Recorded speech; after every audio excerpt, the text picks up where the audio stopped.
ওয়াল ইয়াউমিল আখির, এবং পরকালের প্রতি ঈমান। আচ্ছা, পরকালের প্রতি ঈমান মানে কি? পরকালের কয়েকটা দিক। একটা হচ্ছে পরকালে বিচার হবে, আর হচ্ছে পরকালে আবার আপনাদেরকে ওঠানো হবে, আপনার জীবনটা নষ্ট হবে না।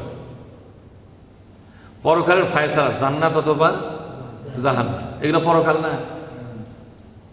আপনার জীবনের প্রতিদিনের, প্রতি ঘন্টার, প্রতি সেকেন্ডে একটা ডায়েরি তৈরি হয়ে গেছে। কি তৈরি হয়ে গেছে? ডায়েরি। এই ডায়েরি সেদিন আপনার বিচারের জন্য কাজে লাগবে। এই ডায়েরি অনুযায়ী আপনার বিচার হবে। আপনার হাত দিয়ে ডায়েরি তৈরি করা হয়েছে। আপনি কাজ করছেন আর ফেরেশতারা লিখছে। আপনি একটা কারবার করছেন, ফেরেশতারা সেটা ভিডিও করে রাখছে। আপনার পুরো জীবনটা, 60 বছরের জীবনটাই ভিডিও, বা 80 বছরের জীবনটা কি হয়ে আছে।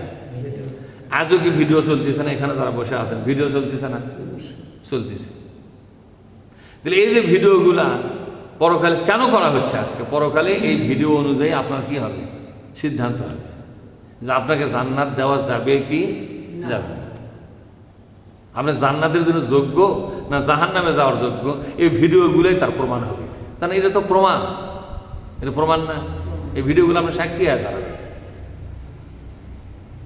তাহলে পরকালের প্রতি আমার ঈমানের অর্থ হলো যে পরকালে আমাকে বাঁচতেই হবে, এই চিন্তা আমার মগজে সেট আপ করে নিতে হবে, মাইন্ড সেট আপ করতে হবে।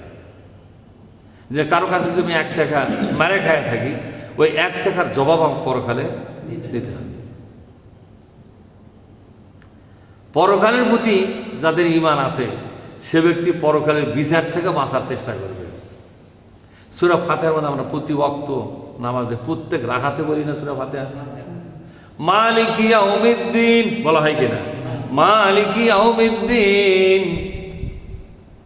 বিচার দিনের মালিক। তো বিচার দিনে আল্লাহ তো মালিকই। আমি এই কথা কেন বলতেছি, আমাকে কেন বলে দেওয়া হচ্ছে? মানে আমারও বিচার পরকালে হবে। যে ব্যক্তি প্রতি রাকাতে রাকাতে এই কথা বলতেছে যে বিচার দিনের মালিক তুমি, অবশ্যই আমার বিচার তুমি করবে, আমার যে কোনো অপরাধের বিচার হবে তোমার কাছে, এই কথা বলার পরে আর তা ঘুষ খাওয়া পারবে? তাহলে এই কথা বলতেছে আপনি বলার জন্যই বলতেছে, আসলে বিশ্বাসের সাথে বলে না।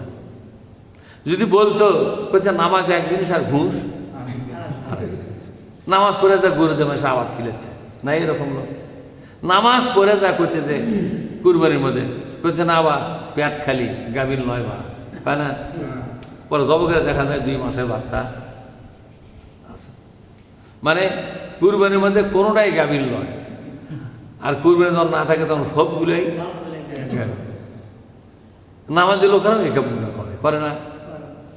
পরকালে আল্লাহর কাছে জবাবদিহি করা লাগবে, এর একটা বিচার হবে। এই অনুভূতিটা মারা গেছে, অনুভূতিটা আল্লাহ তাআলা বললেন আগে অনুভূতিটা জেগে তোলো।